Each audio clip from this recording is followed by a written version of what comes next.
Hey everyone, and welcome to Chef AJ Live. I'm your host, Chef AJ, and this is where I introduce you to amazing people like you who are doing great things in the world that I think you should know about. My guest today is Dr. Shikha Murchia. She's got a fabulous presentation planned for us, so please welcome her to the show. It's very nice to meet you. Did we connect on Instagram? I'm trying to remember. Yeah, I follow you on Instagram, and I think yes, you have DM'd me once on Instagram. That's right, because I followed you. Yeah, you post your food. It's very Yeah, inspiring, your page, and we'll thank post you. the link to it right there. And I know you have a fabulous presentation plan, but before we get into it, maybe tell the viewers a little bit about yourself, how you first became a plant-based doctor, a lifestyle medicine doctor. I know you're double board certified. Yeah. Do you see patients in person or virtually? We'd love to know all about you. Yeah, thank you for having me. First of all, I'm so excited. I grew up in India and culturally vegetarian. And I moved to the United States in the 90s. I did my residency in internal medicine over here. Um, and I practiced internal medicine starting in 2004, I think. I completed my residency in '02, took a couple of years off to raise my babies. And then I chanced upon lifestyle medicine through a conference that was being hosted by the Institute of Lifestyle Medicine at Harvard Medical School, because I live in the Boston area. And that was in 2017. So actually my husband, who's a physician as well, went with me, and we heard them speak. It was really wonderful. I've always been interested in nutrition. I've always incorporated a good, or I thought good nutrition in my practice and my diet. And so in 2017, we were really wowed by the conference, but we didn't implement the whole thing in our lives. We're like, heard it. We're like, this is amazing. I actually even met Dr. Dean Ornish there, had some of his books signed by him, and I have them still. And then I said, you know what, I want to do it again, and I want to do the cooking part. So I registered for it again in 2019 for 2020. And then in 2020, when COVID started, it became virtual. So of course I couldn't go to the kitchen, but that actually kind of gave me more of I focused on the conference. I was sitting at home taking notes, and it was just really good. And actually my husband was watching the whole thing with me, and we could actually, in 2020, they gave us the presentations to keep. So we saw them again. And these things started aligning. And just before that, I'd seen just chanced upon the Food Revolution Network, and I'd heard some of their talks. So I said, you know what, I'm just going to try plant-based for a month. I think this is really cool. And I've always been trying to lose 5-10 pounds. I've never really overweight, but, always wanted to lose a little extra fat around my middle. So I said, I'm going to just go plant-based for a month. Just let me see what it is. And so I did it. And then I said, wow, I can't believe how easy this is. This is not so hard. I'll keep doing it. And then I said, I'm going to get board certified. So 2020, because we weren't traveling, doing much, nobody's inviting us, nothing, we're not going anywhere. So I studied for the boards, I registered, and then my husband registered too. And we both studied together, took the boards in November 2020, became board certified. And that's it. So we've both been plant-based. So lucky that he's actually supportive of me and our kids. So my two daughters were in college then, my youngest in middle school, and we kind of talked to them about the whole lifestyle, why we're doing this, and they kind of followed suit. So they're mostly, not fully plant-based, but at home they'll eat whatever we make, and it's been amazing. In fact, in 2020, my husband's dad, had a heart attack. He was down in Florida. So my husband had to fly down, bring him up here. He had to get stented. And then we had them become plant-based as well, whole food plant-based as well. So kind of like got our family on board, and I've been practicing it. So I've been incorporating it in my primary care practice. I see patients in a large group practice, and I mostly practice regular bread and butter internal medicine. But then now I have a lot of the ACLM handouts. I literally have packets. My medical assistant knows, she has 20 copies in all my rooms, and they pretty much at the end of the day, they're gone. So That's fabulous. Yeah. And I kind of try and counsel pretty much every patient who comes in, because they're all touched by lifestyle disease. And most of them are very excited and receptive, but some of them are very upset. But they're like, we don't want to hear about this. So I respect that. And but I try my day-to-day practice. That's so funny when they don't even, I mean, I can understand that they don't want to do it for a variety of reasons. They think it's too expensive. They think it's too difficult. They won't have the support. But to say they don't even want to hear about it, that's bizarre to me. Yep. Actually, I had a woman who had a coronary bypass graft, and I told her, I said, hey, I have this amazing thing. You can, really improve your health. And she's like, next time when I come in, I don't want to hear about it. I'm like, okay. So everybody's different. I think they're all in their different stages of change. And, I've learned that in the first year when I was board certified, I was like, I just, want to get up on rooftops and shout it out like, hey, I found it, everybody needs to do this and hear about it. And then you learn slowly, everybody's in different phases of their life and you can't just force it on anybody. So that's gently nudge everybody. You ever feel like writing a book, everything I know about nutrition, I didn't learn in medical school? Yeah, absolutely. Absolutely. Yeah. And even like for my colleagues, when I talk to them, they're like, oh, are you talking about that forks over knife stuff? Yeah. No wonder you're skinny because, nobody wants to eat that. That's so ridiculous. I mean, the funny thing is I eat so much and the food is so good. They don't get it. I know I eat a lot and I actually eat really, delicious food. So, but I guess slowly. What kind of physician is your husband? So he's a OBGYN and a urogynecologist. So he specializes in women's pelvic health and he incorporates a lot of lifestyle medicine teachings in his practice too.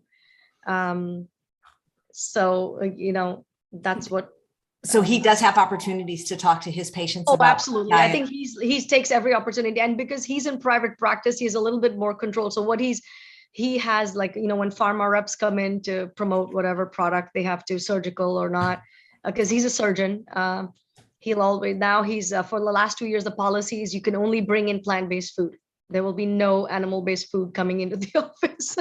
Wow. So, which is good. Do you think being raised vegetarian made it easier to make the leap?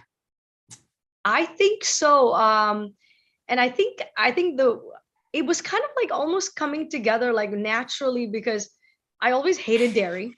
My parents, they wanted always me to have milk because, we all believe that, dairy is essential for healthy bones, proteins for vegetarians. So I was forced to drink milk until I was 18. And then I left for medical school because in India, you go to medical school when you're 18. And then I stopped. I didn't even like ice cream, which is really weird. And everybody thought I was strange. So I never loved dairy. The only dairy I liked was yogurt.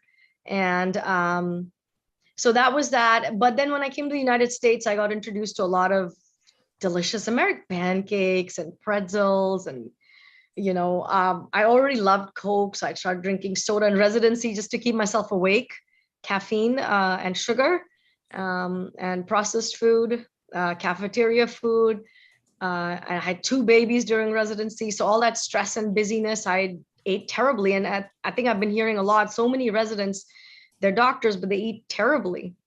And then, so I kept losing weight a little bit. I was never super overweight ever. So, and then I became, my whole husband's side of the family lives in the United States. And we all went on this vegetarian keto kick for a while, when it was called the Atkins diet.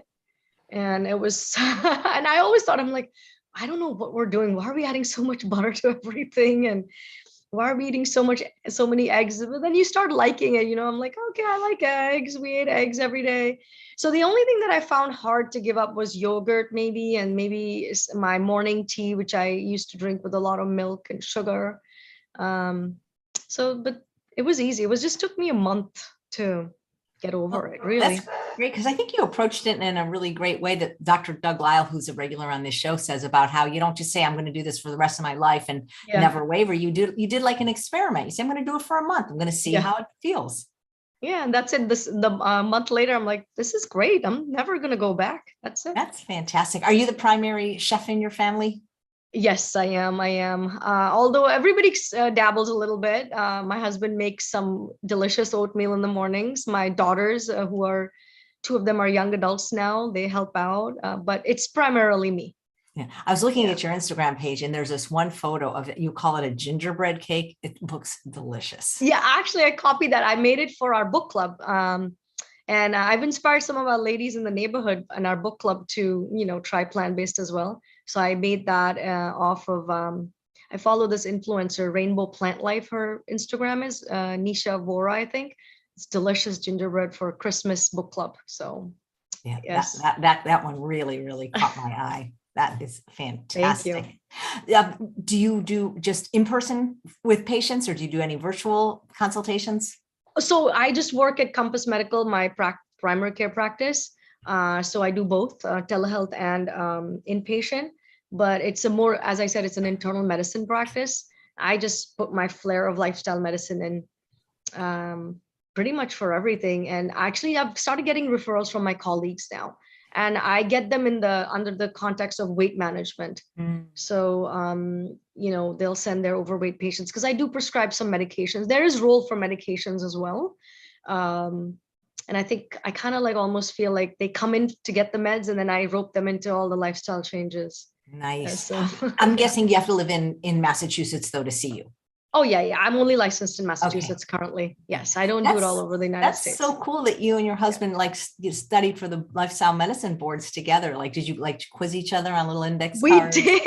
We did. And then back then, because so many of us were taking it virtually, we formed a Facebook group, and we would post questions on our Facebook group.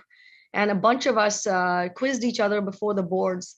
And we also posted lifestyle jokes on it. It was really fun, actually. That is awesome. Yeah, so both of us did the boards together. I think that was the only year where we were allowed to do it virtually. So it was really great. I'd like to see that test. I mean, I'm not a doctor, but I just feel like I'd love to take that test. Yeah, it was, and we thought it would be easy. It was really hard. And I was like, oh my God, I don't know if I'll pass, but we did pass. So that's fantastic. Yeah. That's fantastic. I love it. Yeah. So you have a particular interest in the health of Southeast Asians. Yes, because I am, again, South Asian. I'm Indian. I grew up in India. I migrated here in 1997. It's been 25 years. And then I have a lot of Indian friends as well. My family is all Indian, of course. So yes, I do have a lot of, and I belong to a group called Indian Medical Association of New England. So it's a group of physicians in New England, and we have a group. The organization has existed since the 70s. So I've just been involved in it for the last few years. And is that I spent a week doing, there were 2 Indian colleges of lifestyle medicine that I devoted a week to. One was in India and one was in the United States. Was that the one that you're in? And I'm trying to think, oh my God, the co-host. No, this is the Indian Medical Association of New England. It's just a group of physicians.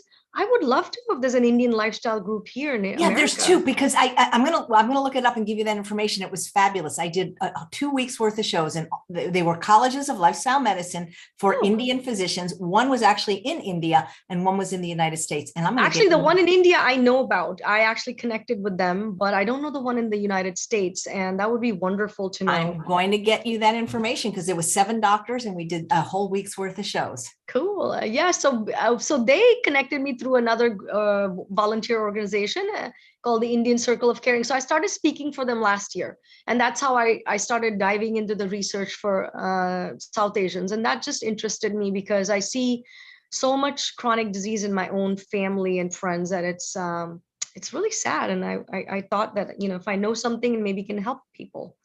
So that's fantastic. Yeah. So show us what you got.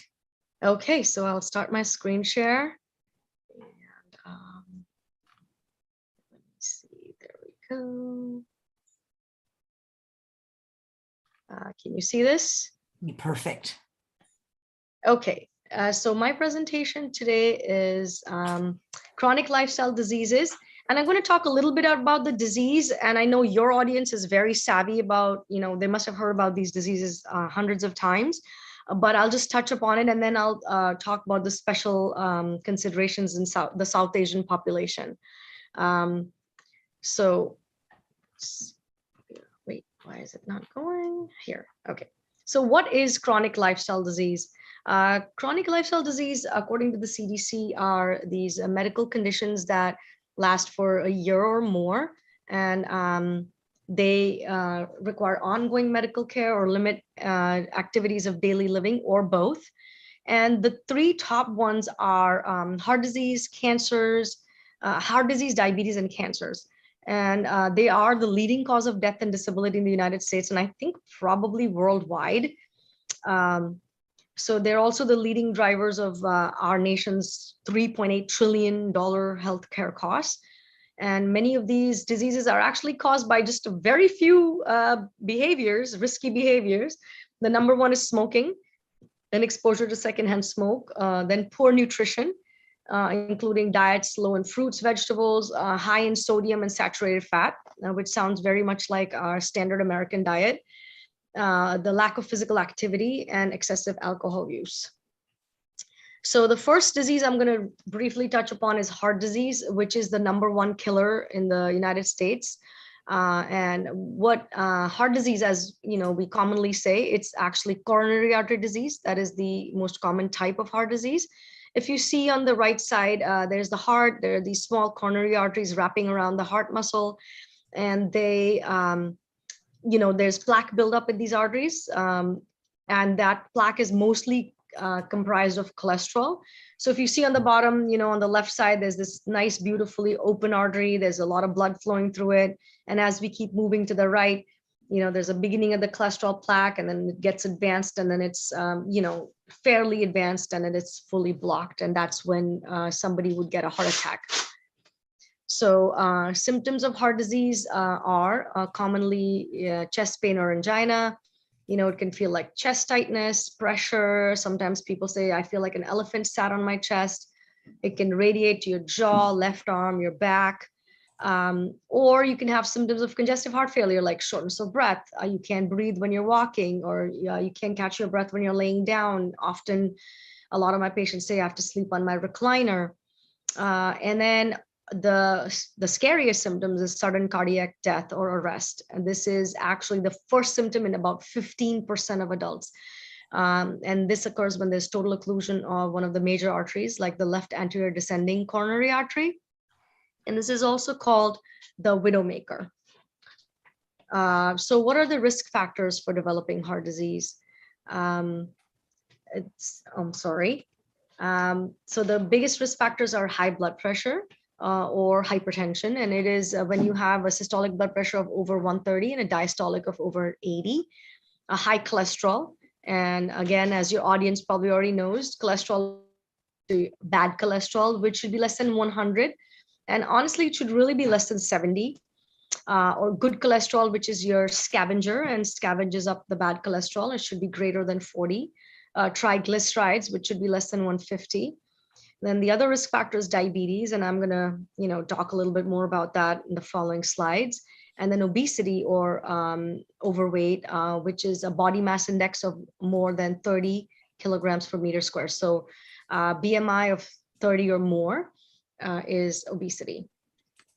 So South Asians. Now, South Asia is this part of the world which is comprised of these countries: India, Pakistan, Nepal, Bhutan, Bangladesh, Sri Lanka, and the Maldives. So these and South Asians are folks or people who originally belong to these countries.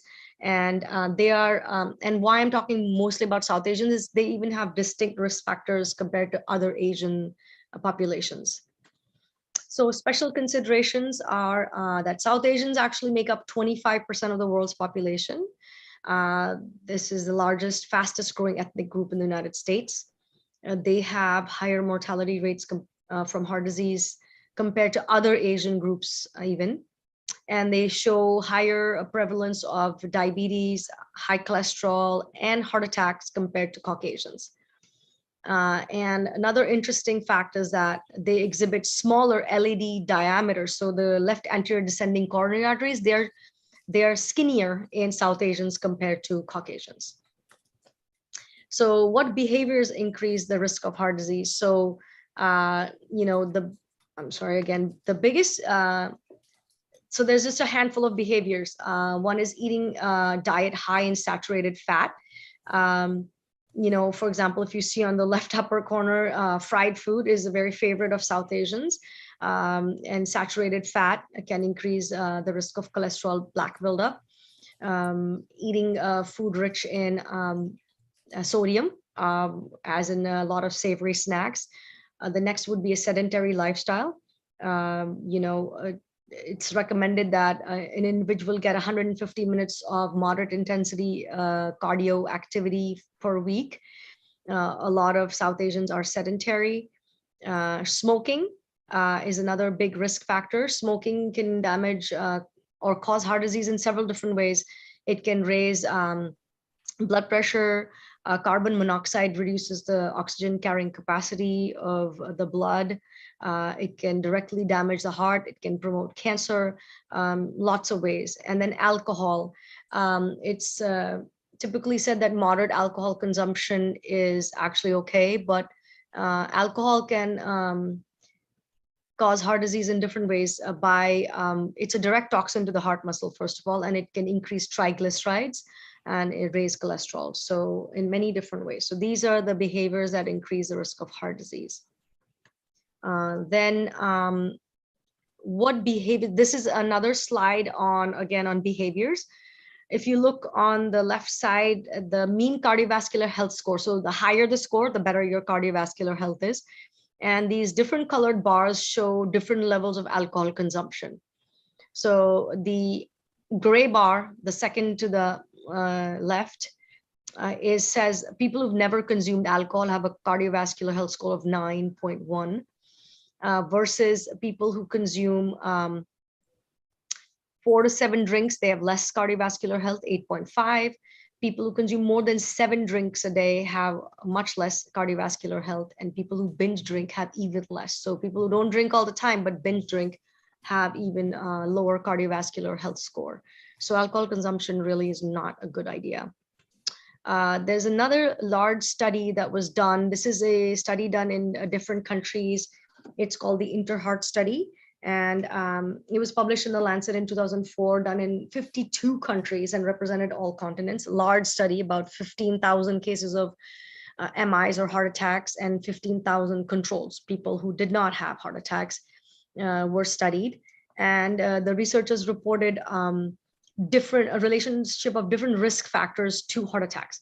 And they studied abnormal cholesterol, abdominal obesity, high blood pressure, diabetes, smoking, psychological factors, fruits, vegetables, moderate alcohol intake, that is about 1 to 2 drinks a day, and regular physical activity. And what they found, so if you look at this graph, the line in the middle shows the odds ratio of 1, which means it's neutral. So we start on the top, people who smoke. So anything that is to the right of the line means that factor is increasing the risk of heart disease significantly. And anything to the left of the line means it's reducing the risk of heart disease. So current smoking actually increases the risk. Diabetes increases the risk. Hypertension, abdominal obesity, and psychosocial index, which I assume people who had more depression and anxiety. And then you go to the bottom, fruits and vegetables. So you see the dots are on the left, which means it reduces the risk. Exercise, moderate alcohol consumption, interestingly, in this study actually reduced the risk. And then there's a ratio of ApoB to A, which is, again, I think a better cholesterol profile. Again, I emphasize, why are we concerned about South Asians? This is the Asian Indian population. So I found a map by county. So, where the darker areas means there are more concentrated South Asians living in those areas. But as you see, they're spread all over the United States. So again, and South Asian men and women are more susceptible to heart attacks. And these heart attacks are deadlier than those experienced by other ethnic groups. So, and this thing that really jumped out at me, nearly 1 in 3 South Asians will die from heart disease before the age of 65. So that's a scary statistic. And again, so already this exists, and it's compounded by the fact that there's no good screening tests for these high-risk individuals or populations. The other thing when we look at heart disease is coronary calcium scoring, which we can put, we can CAT scan the heart and look at how calcified the coronary arteries are, and South Asians have higher coronary calcium scores. And then again, there was another interesting thing I found, a paradox, that South Asians represent about 2% of the total population in the US, but the physicians actually, South Asian physicians represent about 5% of the physicians of the US. So In fact, in spite of the fact that, we have a larger number of doctors among South Asians, the incidence of chronic diseases is so high. Again, another graph to indicate, if you look on the left, the boxes, and the right boxes, the left boxes are all cardiovascular diseases, and the right boxes are just strokes or cerebrovascular diseases.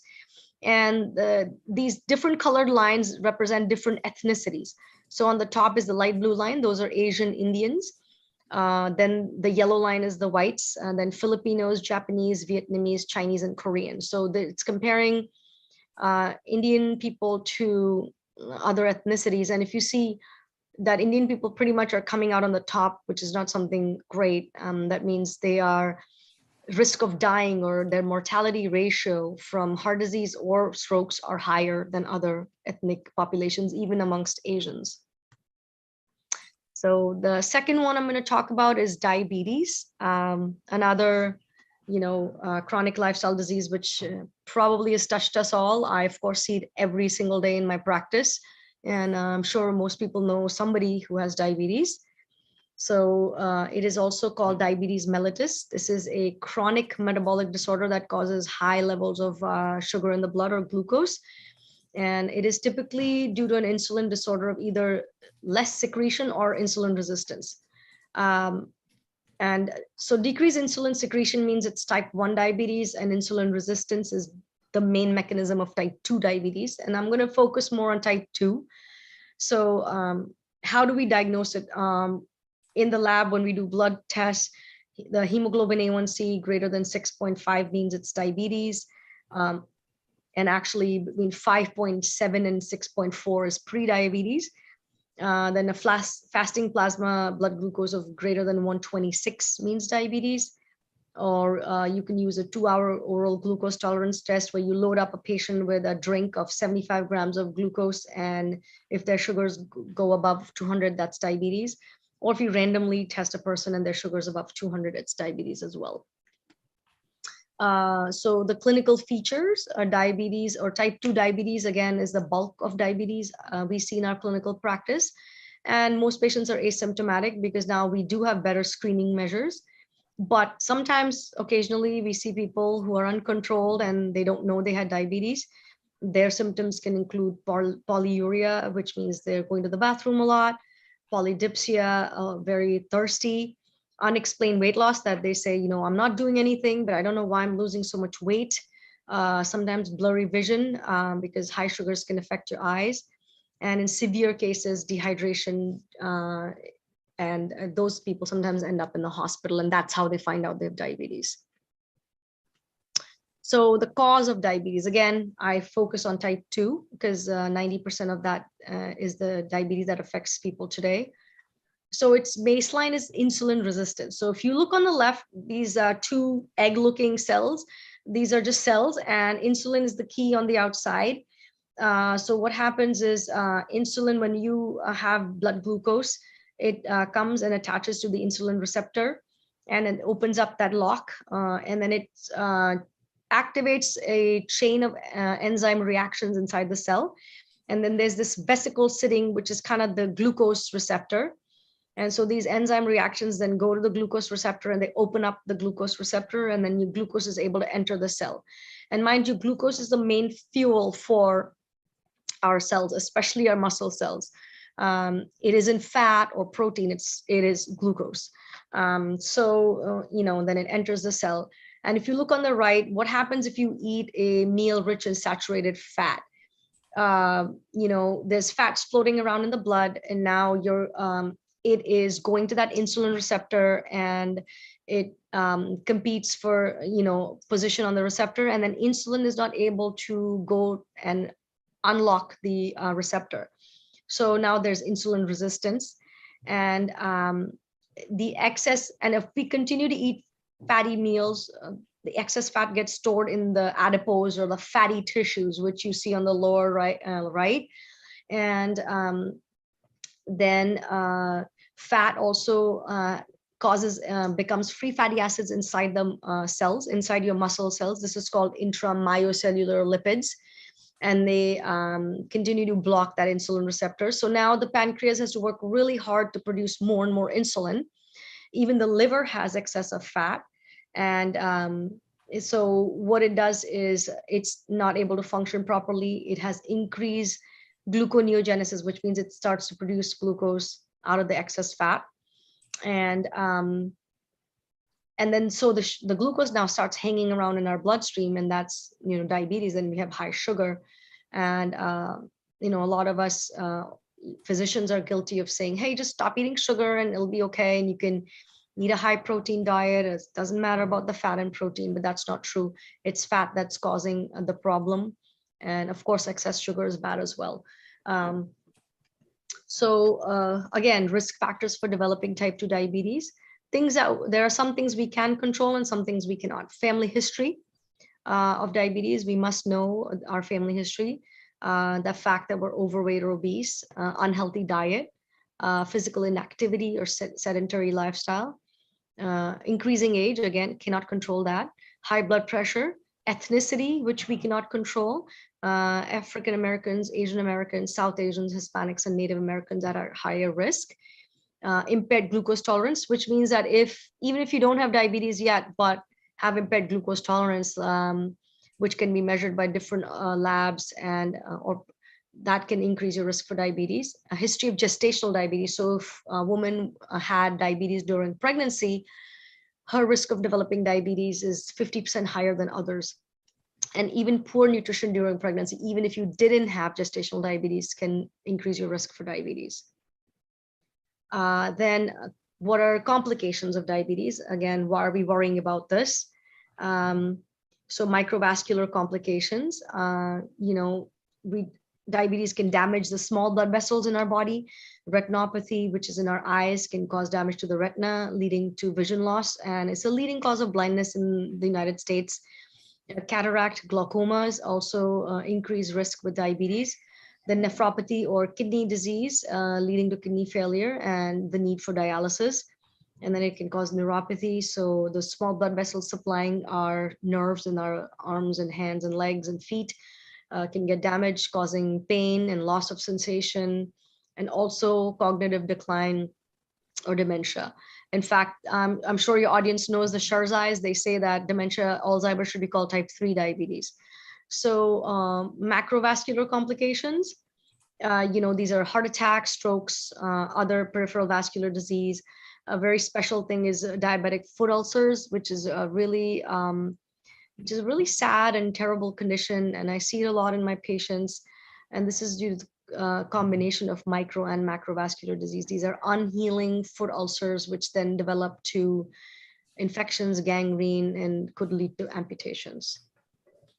So again, South Asians are at higher risk for diabetes as well.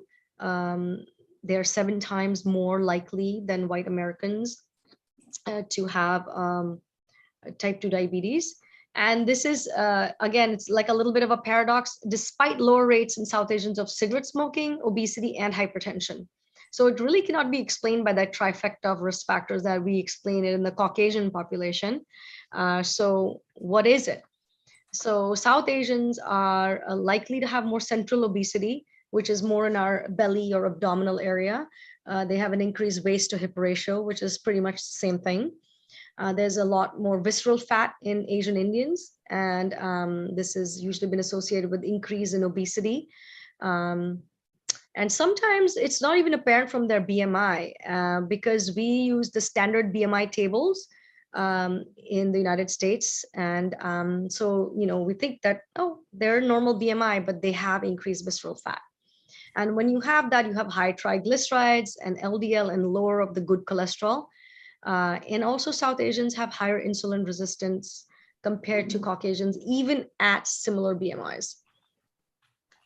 So these 2 bar graphs on the left, this was a study published in 2019, and it showed, if you look on the left, it's about pre-diabetes, and on the right, it's about type 2 diabetes.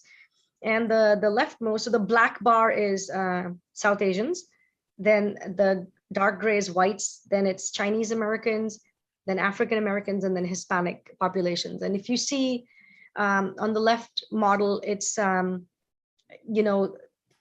South Asians are at higher risk for prediabetes and diabetes. And then model 2, the middle graphs on both sides. Now they were adjusted in this study, they were adjusted for risk factors of smoking, age, gender, BMI, etc. And still South Asians were at higher risk. And then on the right side, they were adjusted for even other things like visceral fat, the fat around the heart, in addition to the other lifestyle factors. And yet South Asians were at higher risk. So there is definitely some risk, and you would wonder, why is that? So I think the biggest reason is dietary patterns. South Asians, so there's 2 different types of South Asians, and again, this is through a study that was published. People who have stronger traditional cultural beliefs or lower acculturation, which means they're less assimilated in the Western culture, they were more likely to consume fried snacks, sweets, and high-fat dairy. So that was a pattern of diet. So it's called the FSHD diet. And they were less likely to consume animal protein. So they were vegetarian, but not healthy.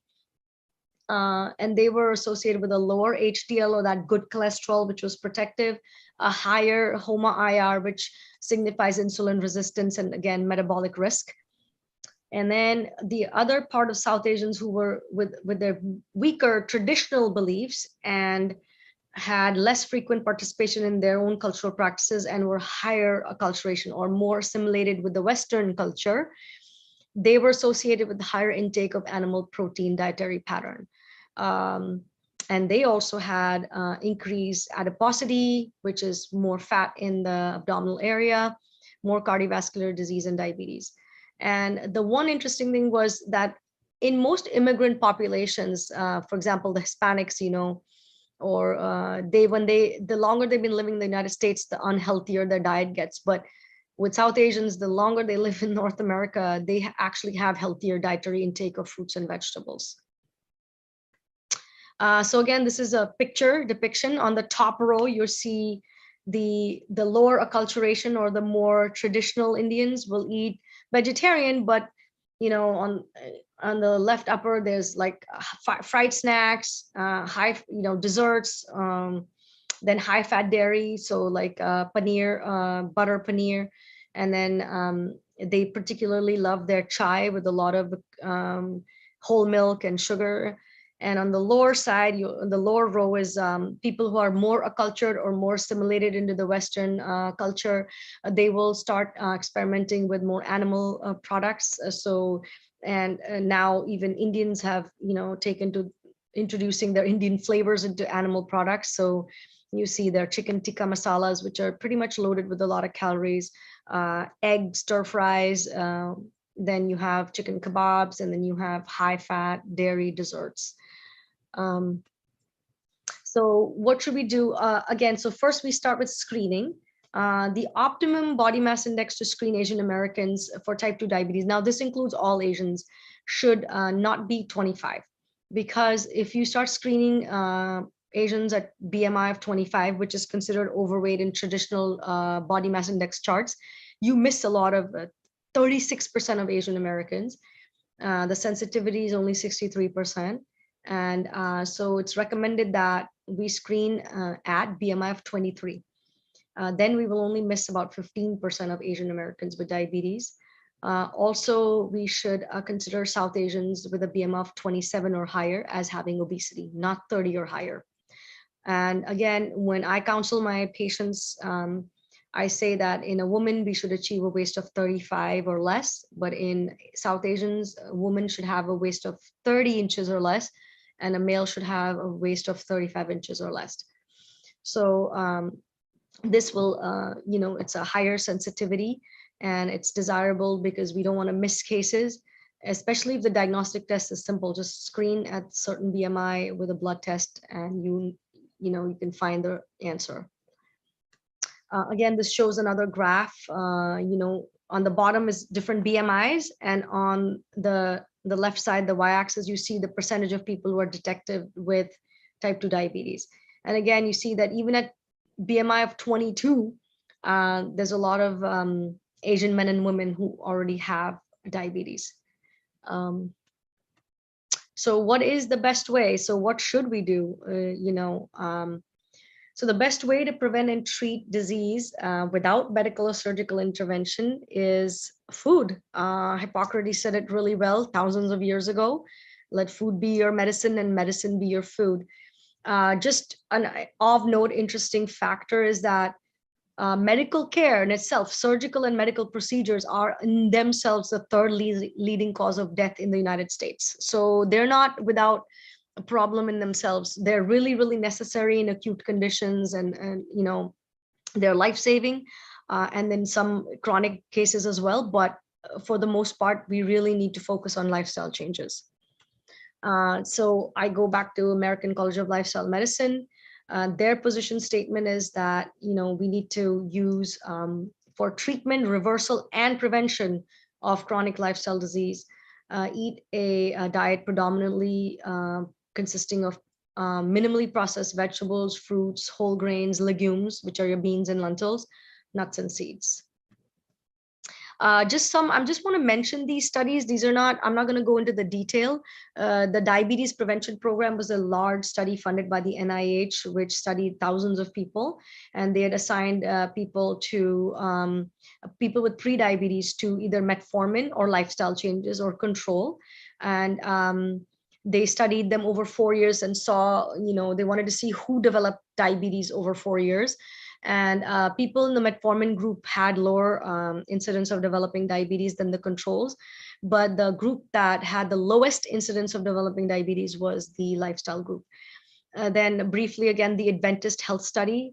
And they studied many aspects of health, but they did show that vegans or plant-based people had the lowest prevalence of type 2 diabetes. And then there was Dr. Dean Ornish's study, which is famous, the intensive lifestyle changes for reversal of coronary artery disease. And he showed that lifestyle changes can cause not only prevention, but regression of coronary plaque. And it was shown by angiogram. Similar study was done by Dr. Caldwell B. Esselstyn Jr. And another study was done in India, which was similar, based on the same pattern as Dr. Dean Ornish's study, where they had instituted mindfulness and more of a plant-based, a vegetarian diet, which was rich in fruits and vegetables, and also showed regression of coronary plaque. Another interesting thing is the American Heart Association puts out guidelines every about, I think, 5-ish years. And their latest guidelines came out the end of last year. And this is, I've literally taken their position statement verbatim. And they state, if you look at point number, the first thing they say, adjust your calorie intake to maintain a healthy BMI. And of course, how do you reduce your calories? And then secondly, eat plenty of fruits and vegetables and choose a variety. Third, they say choose foods made from whole grains rather than refined grains. And the fourth thing, which was not there in their prior guidelines, was that choose mostly protein from plants, legumes, and nuts. And then they go on to say fish, seafood. Then third, they say low fat or fat-free dairy. And then D, this is new also, if meat or poultry are desired, then you choose lean cuts and avoid processed forms. So this is a complete change from their prior position statements. And then they go on to say use minimally processed foods, minimize sugary beverages, use little or no salt. And they said if you don't drink, don't even start drinking alcohol. And so that's what it is. And what American College of Lifestyle Medicine says, they go further. They're like, whole food plant-based diet. Don't include poultry, fish, no meat, no dairy, no eggs, added sugar, and processed oils. And this is evidence-based, as I just mentioned. I mentioned a bunch of studies in the past. Plant foods, which are eaten as close to their natural state, will prevent disease and reverse disease as well. And these physicians who have inspired me and so many other lifestyle physicians, Dr. Caldwell B. Esselstyn Jr., who did the reversal of coronary artery disease study, Dr. Dean Ornish, Dr. John McDougall, Dr. Neil Bernard, all of them independently have done so much research and all recommend a predominantly whole food plant-based diet, which is low in dietary fat for disease reversal. They all say strongly focus on consuming plants in their natural form as close to way they come out of the ground. And people who do this, they actually experience transformative results. And this actually in itself can be very reinforcing and affirming and motivating to see it in yourself. I've seen this in family members who've seen, their lab values normalize or their weight come down, or even in my patients, then they get very excited that, oh my God, I can't believe I've, achieved this number. So very, wonderful. And again, plants are powerful. So I just wanted to mention, Americans don't consume fruits and vegetables in high quantities. Only 1 in 10 adults, so 1/10 of the population meet the federal fruit and vegetable guidelines, which is 1.5 cups of fruit a day and 2 to 3 cups of vegetables a day. Although the ACLM, or American College of Lifestyle Medicine, says we should eat 7 to 9 servings of fruits and vegetables a day. So way more than even the federal guidelines. And so just imagine how many people are getting that. Then this was a study published by the WHO and showed that even South Asians, residents of almost all South Asian countries, appear to consume extremely low quantities of fruits and vegetables. So in spite of the fact that a lot of Indians are vegetarian, their consumption of fruits and vegetables is not high or even adequate. They focus more on refined grains and a lot of processed food. Again, a big concern of a lot of people is adequate protein. Plants are great sources of protein. Individuals who eat only plants can achieve adequate amounts of protein every day, especially in our Western culture. And then, when we immigrate to the West, we believe that protein is, we're all lacking in protein. We have unfounded beliefs about the quantity and quality of protein required.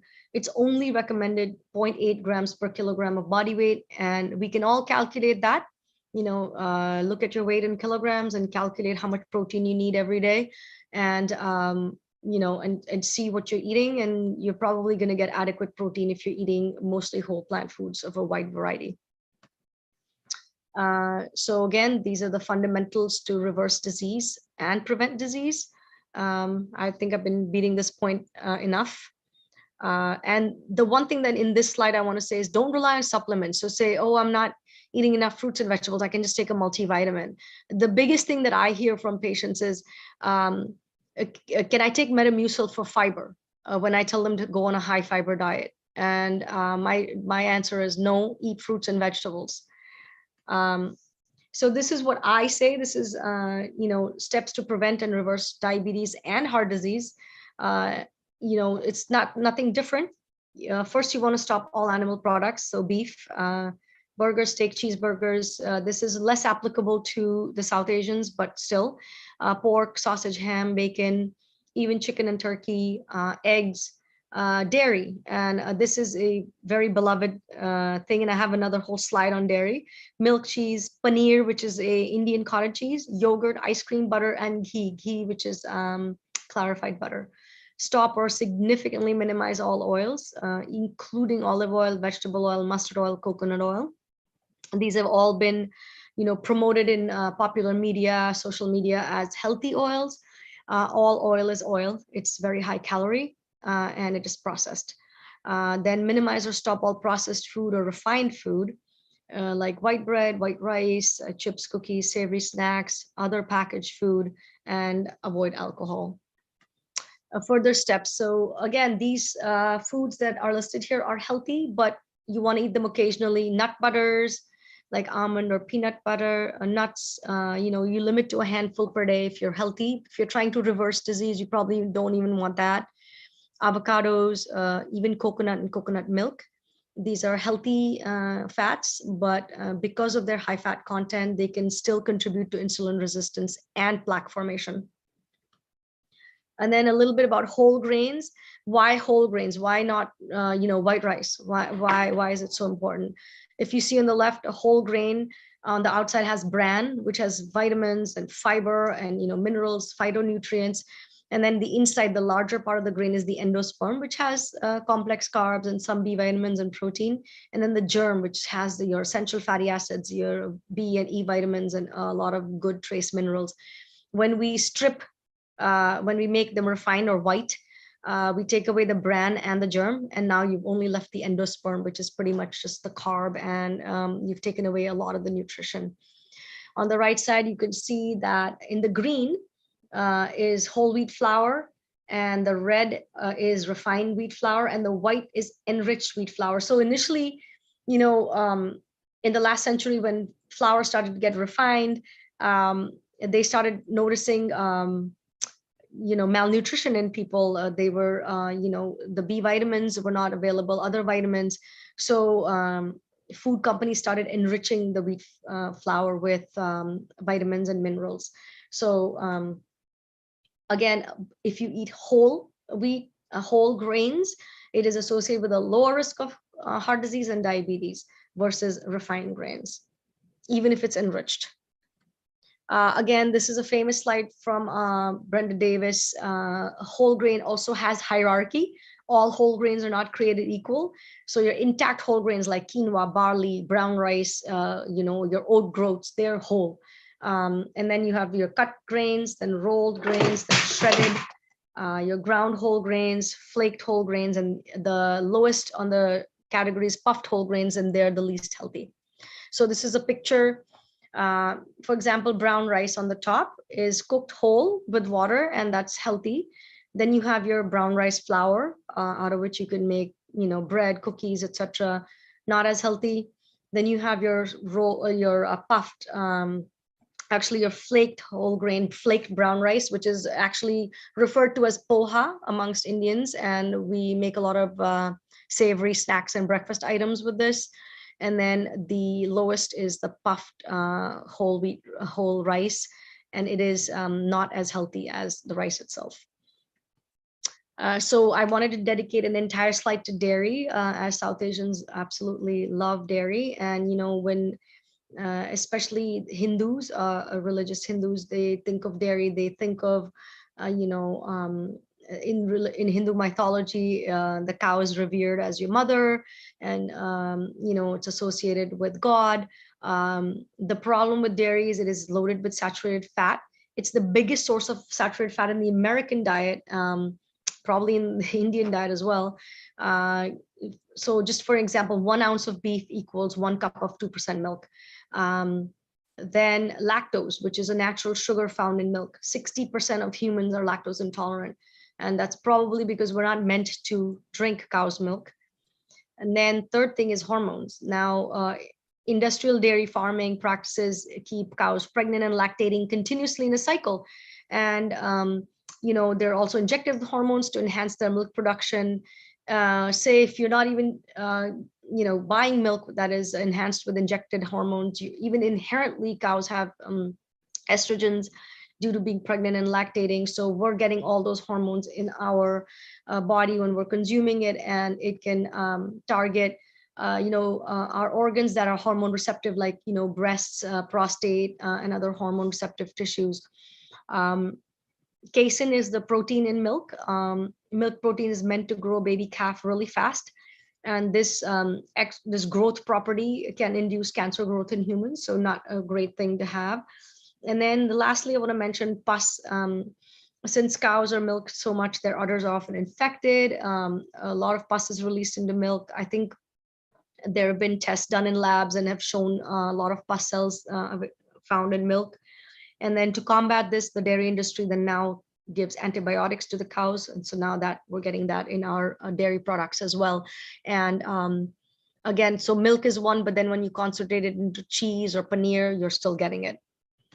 So the other thing to do is to read your labels. I go to the Indian store. These are actually pictures I took. We look at these savory snacks. They're beloved snacks in many, many South Asian households. If you read the ingredients, the first ingredient in this bag is vegetable oil, and it is a combination of peanut, corn, and cottonseed oil. Then there's rice flakes, and then there's chickpea flour, peanuts, raisins, sugar, salt, and then there's spices. So, by weight, the largest ingredient in this is oil. Then again, a lot of South Asian households will eat their vegetables with flatbread or paratha.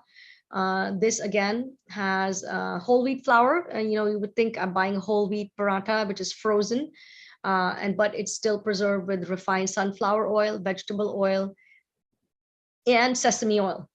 And then it also has palm oil, corn oil, and salt. So really, really, really terrible thing to buy.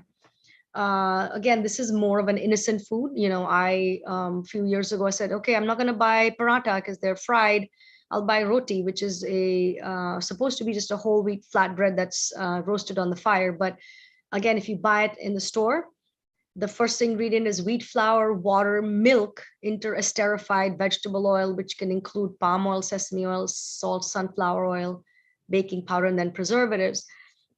So an interesterified oil probably means they've solidified it in some way. So that is likely because trans fats are not permitted in the US. So now, this is the way it comes. So what should we do? What can we do? So I'm just going to briefly mention that eating whole food plant-based is not boring. It is, in fact, delicious, interesting, beautiful. On the left side, these are steel cut oats with some flax and chia seeds and a lot of fruit. I have added some raisins for sweetness, but as Chef AJ says, they are very calorie dense as well. In the middle, there's tofu scramble with lots of vegetables in it, onions, greens, tomatoes. And on the right side, that's more of an indulgent breakfast. If you have diabetes, there's hummus toast with avocado and tomato. Then for snacks, what do we do for snacks? On the left is a lentil salad.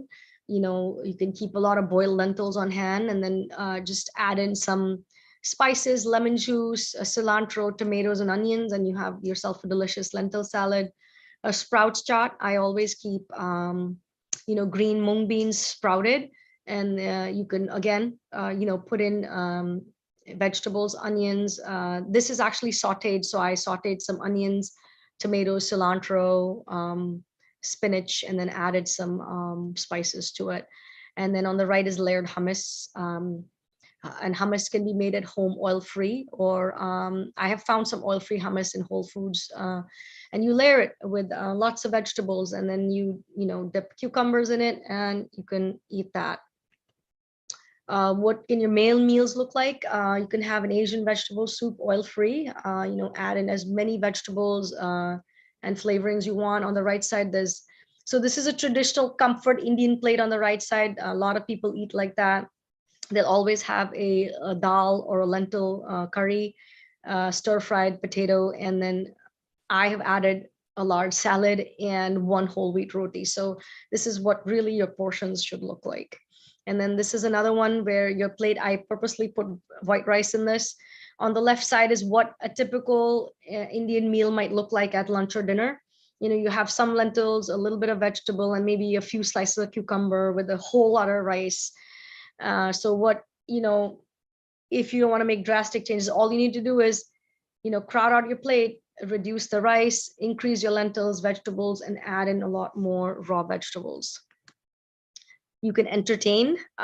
This is all, a large fruit and nut platter with avocado mousse. These are vegetables in the middle, and flax and chia crackers, and then a bruschetta bread with tomatoes and garlic and basil.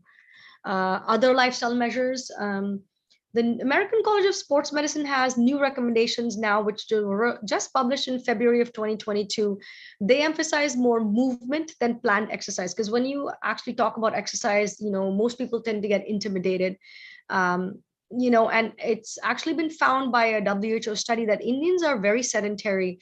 It was found that it was actually published in 2016 that in India, about 1 in 4 adults were sedentary. So 25% of men and 50% of women were sedentary, which is, and the study was conducted from 2001 to 2016. And over those 15 years, the levels of physical activity did not increase at all. So, and so if you talk about, hey, you need to go exercise, people are intimidated. So we are, more emphasis on movement, reduce sedentary time, break it up with frequent breaks, get up every hour on the hour, walk for 10 minutes, do regular aerobic exercise of moderate intensity where you're a little bit winded, about 4 to 5 days a week. walk after every meal. Exercise can also reduce insulin resistance. And if you're sedentary and you need to start, you just start with low impact flexibility exercises, then you start balance training, and then you can go to moderate intensity cardio. This is some of my overview of my prescription to my patients. When they come to me for weight management, I say, keep a food diary, make yourself and me aware of your dietary patterns. Try and eat a breakfast with whole grains, fruits, and vegetables. Do not eat any dairy, eggs, butter. Snack mostly on fruits and vegetables. Again, they're high in volume, high in water weight, and low in calories. Eat a large salad with a variety of vegetables daily. Eat non-starchy and starchy vegetables. Eat a hearty whole plant food dinner. You can add flax and chia seeds for good fats, about 1 ounce a day. Eat legumes like lentils and beans. Practice the exercise like I mentioned. Drink plenty of water. Limit alcohol, or better yet, avoid it. Do not snack after dinner at all, and get a good quality sleep for 7 to 8 hours a night. These are other lifestyle factors which I did not touch upon, but they're very important. So this is my conclusion. On the left side, we see this picture. A lot of us lifestyle doctors love to use this picture. In traditional medicine, we're too busy mopping the floor off to turn off the faucet. So chronic lifestyle disease is literally that leaky faucet. It constantly just drips and causes a mess on the floor. All we have to do is turn off that faucet instead of constantly mopping off the floor. So on the right, you want to prescribe pills or food. Again, so, and this is a picture of, the shape is of DNA, but our lifestyle can trump DNA. DNA only, they say genes only load your gun and lifestyle pulls the trigger. So our lifestyle is actually way more important than our DNA is. So although South Asians have these high risk factors, we can definitely keep them under control and in check with our very healthy lifestyles. Thank you. And I'll stop sharing.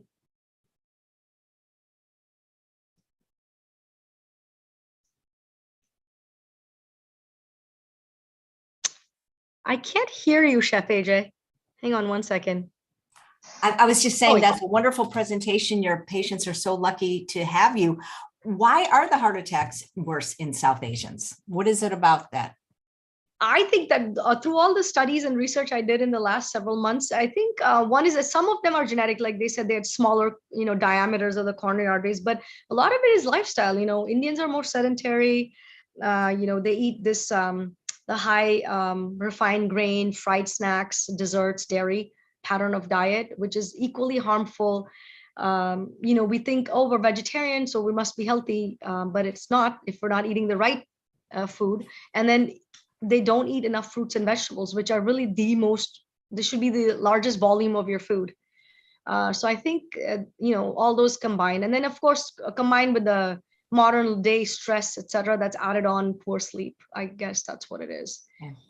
Well, Jerry says, who's watching live, thank you so much for the wonderful presentation, Dr. Murchia, so detailed and full of important information.